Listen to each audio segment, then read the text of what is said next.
समूचे विश्व में योग ही एकमात्र ऐसी वैज्ञानिक पद्धति है जो एक साथ शरीर और मन दोनों को स्वस्थ बनाती है। योग ही एक ऐसा मार्ग है जिस पर चलते हुए हम भौतिकता और आध्यात्मिकता दोनों को प्राप्त कर सकते हैं। भौतिकता को इस तरह से कि योग साधना से हमारा शरीर स्वस्थ होता है, जिससे कि हमारे जीवन में प्रतिस्पर्धात्मक क्षमता का विकास होता है और अंततोगत्वा हम अपने जीवन में अधिक सफलता को पाते हुए भौतिकता का अधिक सुख ले सकते हैं। वहीं आध्यात्मिकता इस तरह से कि योग से हमारे मन का परिष्कार होता है और हमारा मन इतना सशक्त हो सकता है कि वह ईश्वर तत्व का साक्षात्कार कर सके। योग की साधना करना केवल कुछ आसन कर लेना, केवल थोड़े से प्राणायाम को कर लेना नहीं है, बल्कि योग एक समूची जीवन शैली है। और योग की इस जीवन शैली को अपनाने से पहले एक व्यक्ति को यम तथा नियमों का पालन करना होता है। लेकिन ध्यान दीजिए कि हम यहाँ पर जो भी बात करेंगे वह ऐसी बात करेंगे कि हमारे जैसे साधारण मनुष्य भी इन नियमों का पालन कर सकें। इसके लिए कोई कठिन साधना या किसी अलग जीवन शैली की आवश्यकता नहीं है, बल्कि अपने रोजमर्रा के कार्यों को करते हुए केवल थोड़े से प्रयास से आप इस शैली को प्राप्त कर सकते हैं। अगर आप वीडियो को अंत तक देखते हैं तो आप निश्चित रूप से यह मान लेंगे कि एक मनुष्य अपने जीवन में यम तथा नियमों का पालन करते हुए सुखमय और समृद्ध जीवन बिता सकता है। उसे कभी भी असफलता और दुख की प्राप्ति नहीं होगी। तो यम और नियम क्या हैं और इनका पालन कैसे करना है, इसे जानने से पहले आइए प्रभु श्री राम की एक छोटी सी कहानी से इनके महत्व के बारे में जानते हैं। लंका का युद्ध अपने अंतिम दौर में था। लंका के लगभग सभी बड़े योद्धा जैसे कि अतिकाय, अकंपन, कुंभकर्ण, मेघनाथ, ये सभी वीर गति को प्राप्त हो चुके थे। बचा था तो केवल रावण। और रावण को अपने आप पर इतना अभिमान था कि वह मानता था कि मैं अकेले ही इस युद्ध को निर्णायक स्थिति में पहुंचाकर अपने पक्ष में विजयश्री ले आऊंगा। और जब रावण युद्ध में उतरा तो उसका यह अहंकार निर्मूल नहीं था। उसने अकेले ही संपूर्ण वानर सेना में तबाही मचा दिया। प्रभु श्री राम को विवश होकर युद्ध में आना पड़ा। लेकिन उस दिन के युद्ध में रावण अलग ही स्थिति में था। प्रभु श्री राम के सभी वार उस पर आकर निष्फल हो जाते थे। और तब प्रभु श्री राम ने दिव्य दृष्टि से देखा कि यह तो रावण है ही नहीं। रावण तो बस पुतले की तरह युद्ध भूमि में खड़ा है। पीछे से युद्ध तो शक्ति लड़ रही हैं, देवी दुर्गा लड़ रही हैं। श्री राम यह देखकर आश्चर्यचकित हुए और उनका मन खिन्न हो गया। उस दिन का युद्ध जब शाम को समाप्त हुआ तो एक तरह से रावण विजयी होकर वापस अपने शिविर में लौट रहा था, तो श्री राम हारे हुए खिन्न मन से नजर झुकाए हुए वापस लौट रहे थे।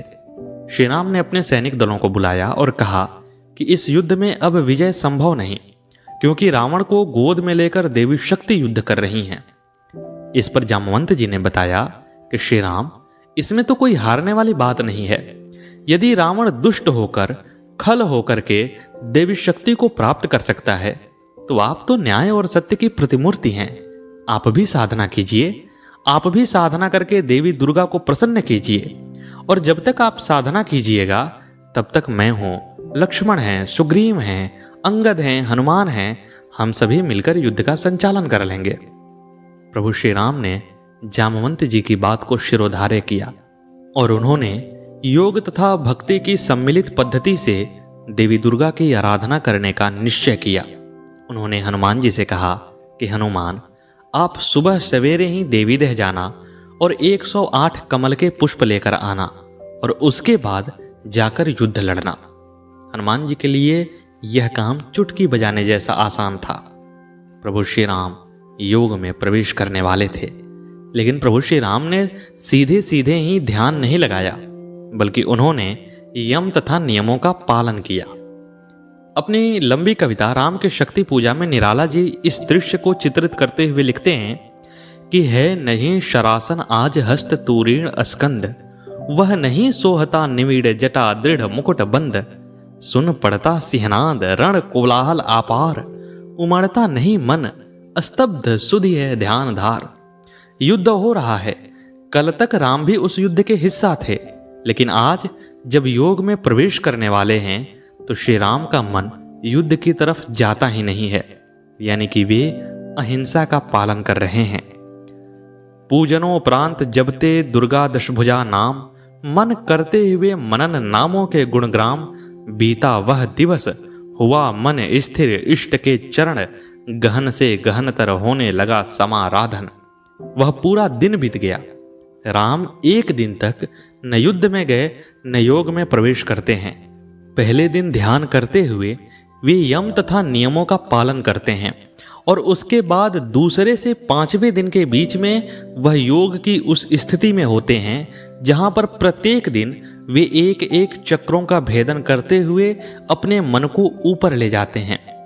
वे श्री राम हैं। उनकी कुंडलिनी पहले से जागृत है। उन पर गुरु का आशीर्वाद पहले से प्राप्त है। वे एक दिन में एक चक्र को भेद सकते हैं। हम और आप नहीं भेद सकते हैं। हमें और आपको जन्मों लग जाएंगे इसे करने के लिए, लेकिन श्री राम हैं। निराला लिखते हैं कि क्रम क्रम से हुए पार राघव के 5 दिवस, चक्र से चक्र मन बढ़ता गया ऊर्ध्व निर्लस, ऊपर चढ़ता गया। एक एक दिन 5 दिन बीत गए। कर जप पूरा कर एक चढ़ाते इंदिवर, एक बार जपते और एक कमल का फूल चढ़ाते। निज पुरुष चरण इस भांति रहे हैं पूरा कर, चढ़ 6 दिवस आज्ञा पर हुआ समाहित मन। 6ठे दिन 6ठा चक्र, आज्ञा चक्र पर उनका मन पहुंच गया।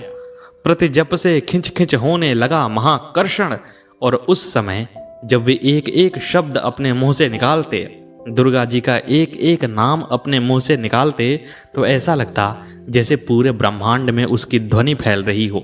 क्योंकि जब आप आज्ञा चक्र पर पहुंचते हैं तो आप ब्रह्मांड से एकीकृत हो जाते हैं। कॉस्मिक एनर्जी और आपकी एनर्जी एक साथ मिल जाती है।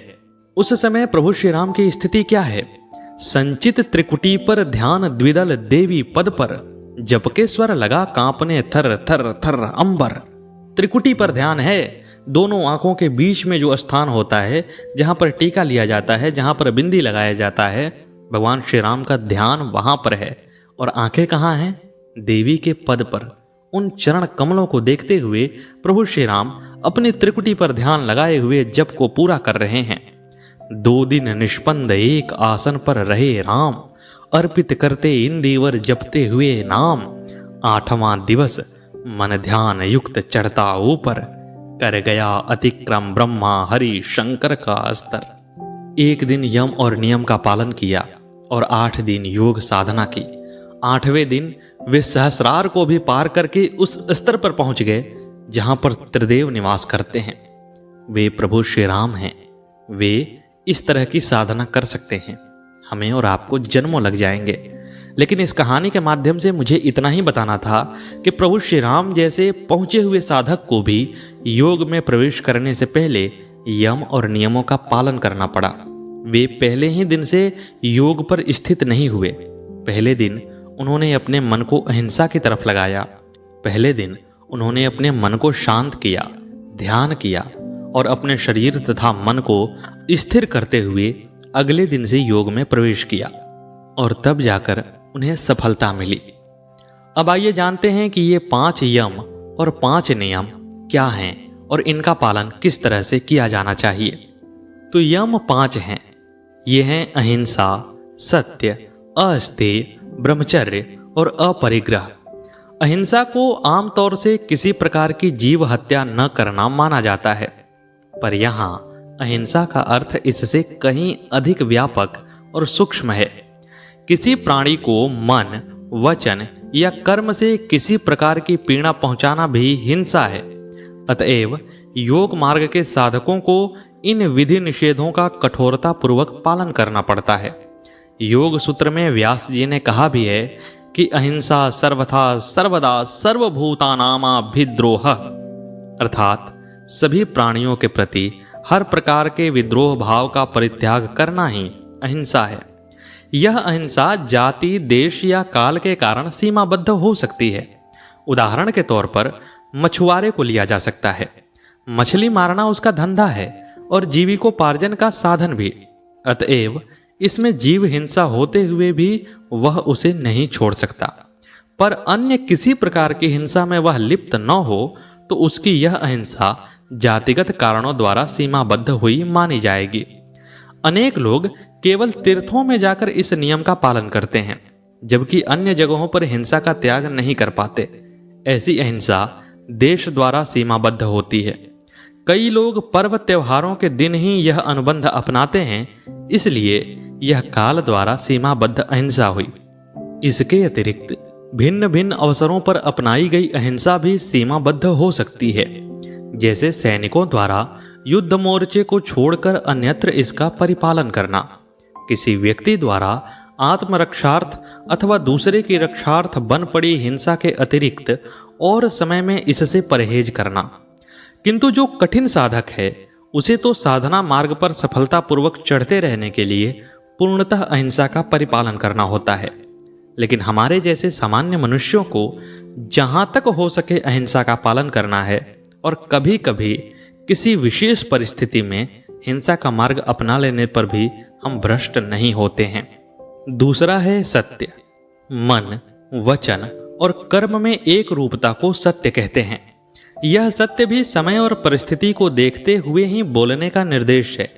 देश के रक्षक यदि गोपनीय सूचनाओं को शत्रुओं के समक्ष प्रकट कर दें तो इससे राष्ट्र रक्षा को गंभीर खतरा पैदा हो जाएगा। अस्तु ऐसे सत्य को न प्रकट करना ही सबके हित में है। एक कथा प्रसिद्ध है कि एक बार एक कसाई अपनी बूढ़ी गाय को ढूंढते हुए एक निर्जन स्थान से गुजरा। वहां पर एक ब्राह्मण वेद पाठ कर रहा था। कसाई ने उससे अपनी गाय के बारे में पूछा तो उसने वस्तु स्थिति को भांपते हुए उसका गोलमोल उत्तर दिया। कहा, जिसने देखा है वह बोलती नहीं और जो बोलती है उसने देखा नहीं। इससे एक साथ दो प्रयोजन साधे गए। गाय की प्राण रक्षा हो गई, जो कि सत्य बोलने से शायद न हो पाती, और दूसरा उसके मिथ्या न बोलने के संकल्प का निर्वाह भी हो गया। ऐसे ही कठोर सत्य को न बोलने का निर्देश है। यदि अंधे को अंधा और लंगड़े को लंगड़ा कह दिया जाए तो यह सत्य होते हुए भी अपमानजनक संबोधन है, इसे गाली समझा जाता है। अतः ऐसे वचनों का शास्त्रों में निषेध किया गया है। साधना काल में जो साधक इस सत्य तत्व पर पूर्ण रूपेण प्रतिष्ठित हो जाता है उसकी वाणी साधारण नहीं रह जाती, वह फलदायी हो जाती है। ऐसा व्यक्ति जो कुछ भी सोचता, विचारता या बोलता है वह फलित होने लगता है, अर्थात वह वाक्य सिद्ध हो जाता है। इसी की ओर संकेत करते हुए पातंजल योग सूत्र में आता है कि सत्य प्रतिष्ठायाम क्रिया फलाशयत्वम, अर्थात सत्य की प्रतिष्ठा होने पर वाणी और विचारों में क्रिया फलदान की शक्ति उत्पन्न हो जाती है। तीसरा है अस्तेय। दूसरे की वस्तु को प्रत्यक्ष या अप्रत्यक्ष किसी भी रूप में पाने की आकांक्षा न करना अस्तेय है। इससे व्यक्ति की लोभ लिप्सा पर अंकुश लगता है और मन इतना अनुशासित बनता है कि किसी बिगड़ैल घोड़े को साधने के जैसा ही आप मन को साध सकते हैं। इसीलिए साधना पथ के पथिकों के लिए अस्तेय की महत्ता कम नहीं अपितु सर्वाधिक है।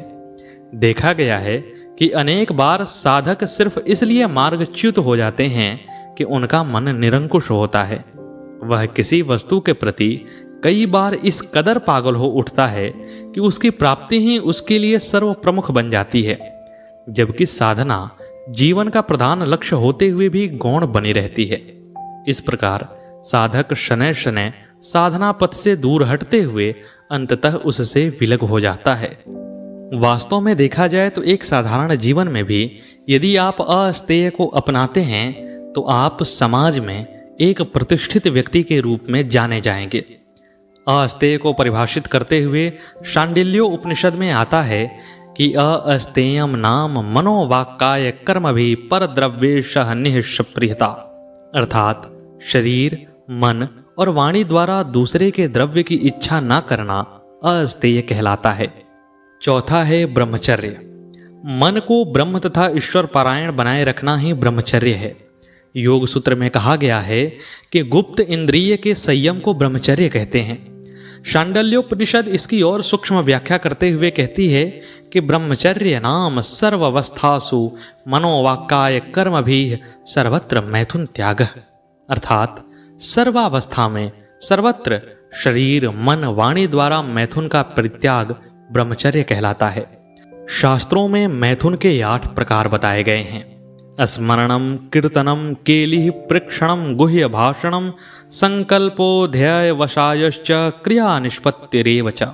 अर्थात काम भाव से स्त्री का स्मरण, उसके साथ क्रीड़ा, उसका स्पर्श, उसके साथ एकांत में वार्तालाप, मैथुन का संकल्प, उस संकल्प को पूरा करने के लिए उपाय करना और क्रिया पूरी करना या संसर्ग करना, ये मैथुन के 8 प्रकार मनीषियों ने बताए हैं। वहीं स्त्रियों के लिए ये बात पुरुषों की कल्पना के माध्यम से कही जा सकती है। इसके विपरीत इन सब का त्याग करना ही ब्रह्मचर्य कहलाता है।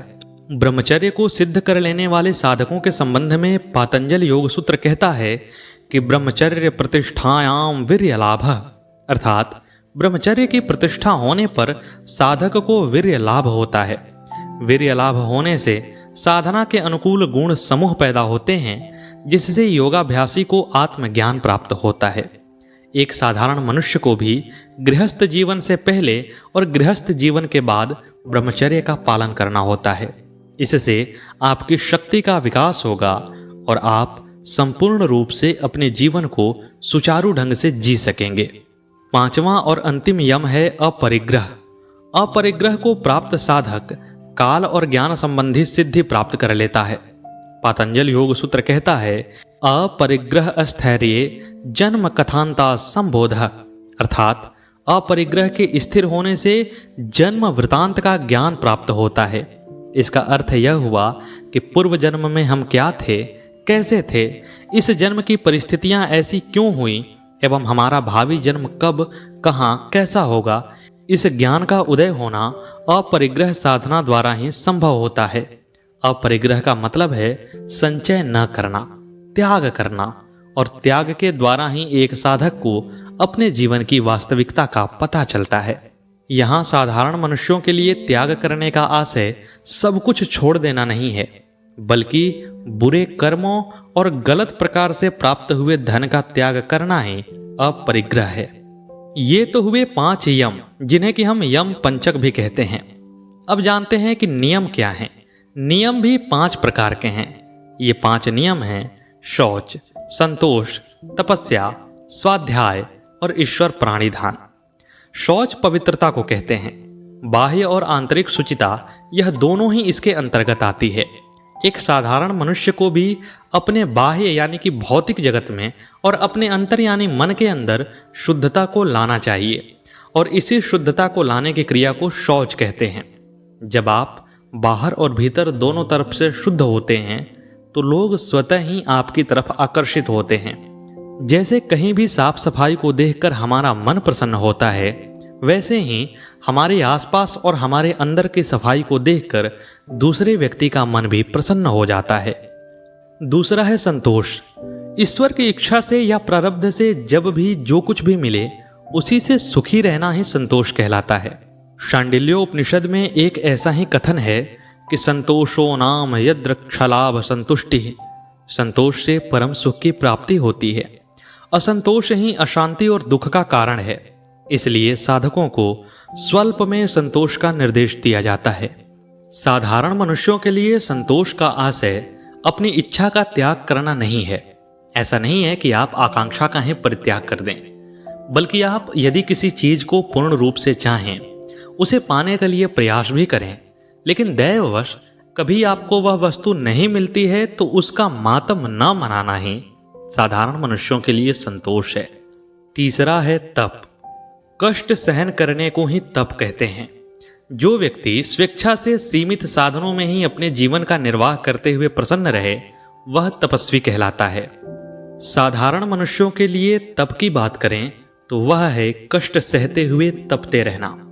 जैसे कि एक विद्यार्थी के लिए छोटे से कमरे में अपने भूख और नींद पर नियंत्रण प्राप्त करते हुए अनवरत मेहनत करना ही तप है। एक ऐसे मनुष्य के लिए जो कुछ पाना चाहता है तो उसे अपनी बाकी आवश्यकताओं को काट छांट कर, धन को इकट्ठा कर कर अपनी इच्छा को पूरा करना ही तप है। तप तभी कहा जाता है जब आप अर्थ को धर्म के माध्यम से प्राप्त करें। यदि आप अधर्म के पथ पर चलकर अर्थ प्राप्त करते हैं तो वह तप नहीं है। और तप को करने से आपके जीवन में इतनी सुख और समृद्धि आती है, संतुष्टि आती है कि आप शांति के साथ जीवन जी सकते हैं। साथ ही समाज में आपका महत्व बढ़ता है, लोग आपको सम्मान की दृष्टि से देखते हैं। चौथा है स्वाध्याय। श्रेष्ठ ग्रंथों के अध्ययन और श्रवण को ही स्वाध्याय कहते हैं। इसकी पूर्णता से इष्ट देवता की उपलब्धि और साक्षात्कार होता है। और सामान्य मनुष्यों के लिए भी पढ़ते रहने से ज्ञान की प्राप्ति होती है, जिससे कि जीवन में क्या गलत है और क्या सही है इसके बारे में हम जानते हैं। एक ज्ञानी मनुष्य को यह समाज कितना इज्जत और प्रेम देता है, यह तो किसी से छिपा हुआ नहीं है। और पांचवा है परमात्मा को अपने कर्म अर्पित कर देना, ईश्वर प्राणिधान करना, ईश्वर को याद करना, अपने आप को ईश्वर को समर्पित कर देना। यह तो कठिन साधक और सामान्य मनुष्य दोनों के लिए ही लाभदायक स्थिति है। जब हम अपने आप को ईश्वर को समर्पित कर देते हैं तो ईश्वर ही हमारा कर्ता धर्ता हो जाता है। फिर हमें और किस बात की चिंता है? जब प्रभु ही हमारे कर्ता धर्ता हैं, प्रभु ही हमारे अभिभावक हैं, तो फिर हमें किस बात की चिंता? हम क्या सोचें? वह जो भी करेंगे अच्छा करेंगे। तो यह हुए 5 यम और 5 नियम। यदि आप अपने जीवन में इसका पालन करते हैं, रोजमर्रा के जीवन में इसका थोड़ा थोड़ा भी अभ्यास करते हैं, तो आप इस भौतिक जगत में संतुष्टि को पाते हुए, शांति के साथ जीवन जीते हुए अपने जीवन को संपूर्णता प्रदान कर सकते हैं। कैसी लगी आपको यह प्रस्तुति? कमेंट बॉक्स में अवश्य बताइएगा। मिलते हैं अगले वीडियो में, तब तक के लिए नमस्कार।